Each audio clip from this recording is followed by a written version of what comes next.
Another Republican, former Maryland Governor Larry Hogan, ruled out a presidential bid earlier this week. I spoke with him about his decision a short time ago.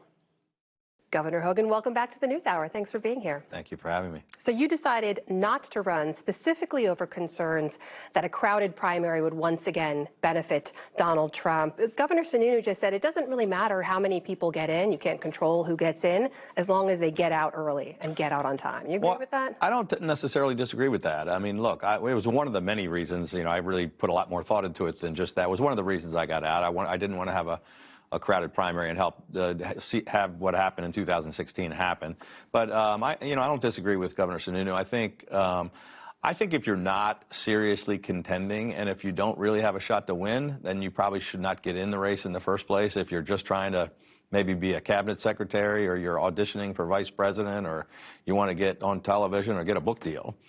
But if you really think you can compete and you have a chance to win, then, I think everybody ought to make that decision about getting in. But certainly if the campaign's not going well, then they ought to get out earlier. I think the problem in 2016 was people refusing to get out of the race, and it was so divided that Donald Trump was able to capture the nomination. Governor Sununu also said that he doesn't really believe that Trump could actually be the nominee. He seems to think people are moving forward and that would be moving backwards. He doesn't think that's going to happen. You still seem concerned. Well, I've been, I think, the leading voice for years about moving in a different direction, and I'm very pleased that more and more people are speaking out, including Governor Sununu and others who are agreeing with me that we need to move in a different direction. I think that we are moving in that direction.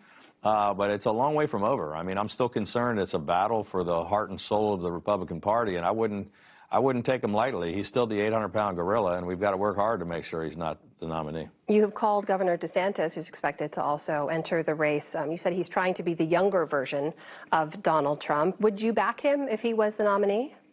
Well, I don't think he's trying to be the younger version. He is, I think he is the younger, maybe smarter version of Donald Trump. But he's fishing for the same exact.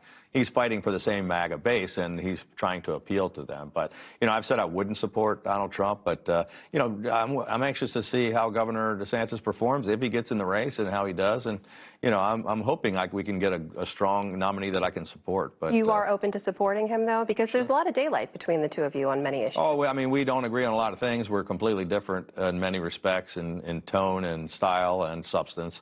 But we'll just have to see how the campaign plays out. But you are open to supporting him. I need to ask you this again, because he has many of the same policies and many of the same approaches that Donald Trump has. Yeah, well, I've committed to not supporting Donald Trump, and I'm hoping he's not the nominee. Ron DeSantis would not be my favorite pick at this point in time, but we'll have to see how that plays out. I'd love to ask you about what's going on in the Republican Party right now, because you've talked about your concerns over its direction. There was just a main stage speaker at a major Republican conference who openly and publicly called for the eradication of transgenderism. How is it that that kind of rhetoric has found a home in your party right now? Well, it's still just it's not the mainstream thought in the party, but there are certainly people that are focused on these kinds of issues. And I think it's, again, we were just talking about playing to the MAGA base that both President Trump and Governor DeSantis are fighting for. But it's not what the average American is thinking about or talking about. It's not what the average Republican is even focused on. They're concerned about the economy, about crime, about education. And I mean, these are, some of these issues I think need to be addressed. Were parents concerned about teaching very young children about sex in first grade? That's a legitimate issue. But but the over-the-top rhetoric and some of the things that we're hearing out there just are not mainstream, ideas that are going to have any kind of an ability to win crossover votes and win an election. But the two candidates, or candidates and potential candidates, who are leading all the polls at this time, Mr. Trump and Mr. DeSantis, are not necessarily talking about the economy and those kinds of issues. Why do you think that is? I think they're all playing to the MAGA base, and DeSantis is trying to beat Trump with the Trump base, and they're not focused on the general election and swing voters. And I think it's a mistake, because while it may have short-term effect in the positive, it's not going to help us win back the White House. And I think we've got to find a more hopeful, positive vision that appeals to a broader group of voters. And That's what I've done in my state of Maryland, the bluest state in the country, where I've been elected and reelected and leaving with strong support among not just Republicans, but independents and Democrats. When do you think you'll see that change? And I ask because it is early, as you say, but all the polls so far show Ron DeSantis and Donald Trump far out ahead of everybody else. Where do you see that shift happening? I think the polls a year out mean absolutely nothing. If you look at 2015, 1 year out from 2016, Jeb Bush was at 30-some% and Donald Trump was less than 1%. They were talking about Scott Walker was going to be president, Tim Pawlenty.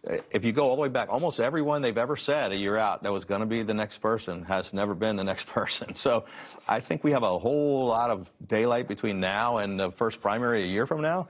And I think, you know, a year is an eternity in politics, so I think polls now are almost meaningless. I'm curious, since you announced you're not running and your reasons for not running, have you spoken to any of the other potential candidates? Yeah, I've talked to a number of them and called them ahead of time before the announcement and had, you know, some pretty detailed discussions with a few of my friends that may potentially be in the race. Did you give them any advice of any kind? You know, I've just told them exactly what my thinking was and let several of them know that if I could be of any help in any way as they're weighing their decisions, that I was available. I'm sure we'll be following all of their tracks in the many weeks and months ahead. A long way to go, as you say. Governor Larry Hogan, always good to have you here. Thank you so much.